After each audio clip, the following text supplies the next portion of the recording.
Donald Trump, love him or hate him, has left a profound mark on modern history. For some, however, his impact transcends politics and enters the realm of biblical prophecy. From his recognition of Jerusalem as Israel's capital to comparisons with ancient figures like King Cyrus, many wonder, could his presidency have been part of a divine plan? Or are these theories more about interpretation than revelation? Let's unravel this fascinating topic. In December 2017, Trump made headlines worldwide by officially recognizing Jerusalem as the capital of Israel and relocating the U.S. Embassy there. To many Christians, this decision echoed the Bible's prophetic warnings about the last days. For instance, Zechariah 12:3 states, "On that day, when all the nations of the earth are gathered against her, I will make Jerusalem an immovable rock for all the nations." Trump's bold move was seen as aligning with Scripture, positioning Jerusalem as the focal point of global tensions, a key element in many end-times narratives. The move also ignited conversations about the prophetic role of Jerusalem. The city has long been considered the heart of biblical prophecy, symbolizing God's covenant and serving as the stage for pivotal events described in books like Revelation. In the apocalyptic vision of John, Jerusalem is where the final showdown between good and evil unfolds. By recognizing Jerusalem, some argue Trump accelerated a divine timeline. But what about the rebuilding of the Third Temple, a cornerstone of many end-time scenarios? The Third Temple holds profound significance in prophecy, particularly for Christians and Jews who believe its construction signals the approach of the Messiah, or, conversely, the rise of the Antichrist. In 2 Thessalonians 2:4, the Apostle Paul speaks of a figure who will set himself up in God's temple, declaring himself to be God. Some speculate that Trump's unwavering support for Israel has laid the groundwork for this temple's reconstruction, a step that would dramatically alter the religious and political landscape.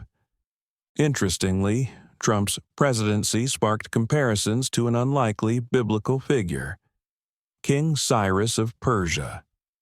Cyrus, a pagan ruler, was instrumental in allowing the Jewish people to return to Jerusalem and rebuild their temple after exile. Despite not being a follower of God, Cyrus is called God's anointed in Isaiah 45:1, chosen to fulfill a divine purpose. Many of Trump's evangelical supporters see him in the same light, an unconventional, even flawed leader used by God to protect Israel and promote religious freedom. But the comparisons don't stop there. Trump's tenure saw unprecedented efforts to strengthen ties with Israel. His administration brokered the Abraham Accords, a series of peace agreements between Israel and its Arab neighbors, which some view as a precursor to the era of peace prophesied in the Bible. Others question whether these deals are harbingers of peace or merely a temporary respite before greater conflict. The prophetic connections extend to other events during Trump's presidency. His policies against globalism, for instance, resonate with certain interpretations of Revelation, where the rise of a one-world government and economic system is foretold.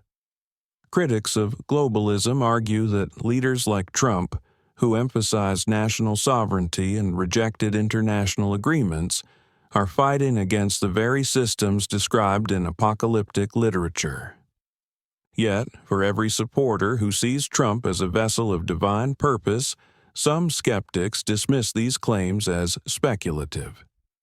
Critics argue that many of these connections stem from cherry-picking scriptures and applying them retroactively to modern events. They caution against conflating political actions with prophetic fulfillment, urging believers to approach such claims with discernment.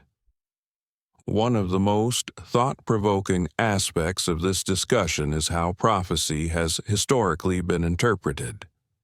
Throughout history, believers have looked to current events as evidence of prophetic fulfillment, often with wildly different conclusions. What sets Trump apart is the scale of his influence and the fervor with which some connect him to these ancient texts.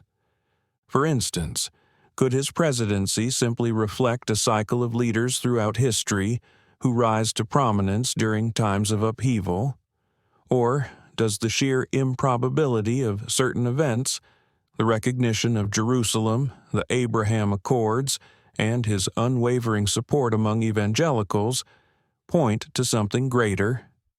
And what about Trump's personal life? Unlike King Cyrus, who was celebrated for his humility in fulfilling God's purpose, Trump's brash personality and controversial history have led many to question whether he could genuinely fit the mold of a divinely chosen leader. Could a flawed individual, with all his imperfections, still be used for a greater purpose? Or does this comparison say more about those making it than the man himself? At its core, the question of Trump and prophecy invites us to reflect on the nature of divine intervention in human history. Are his actions truly part of God's plan, or are they a reflection of human ambitions and desires projected onto Scripture? What do you think? Are these connections profound evidence of prophecy, or are they examples of modern myth-making? Share your thoughts in the comments below, and don't forget to like and subscribe for more explorations of theology, history, and the mysteries of faith.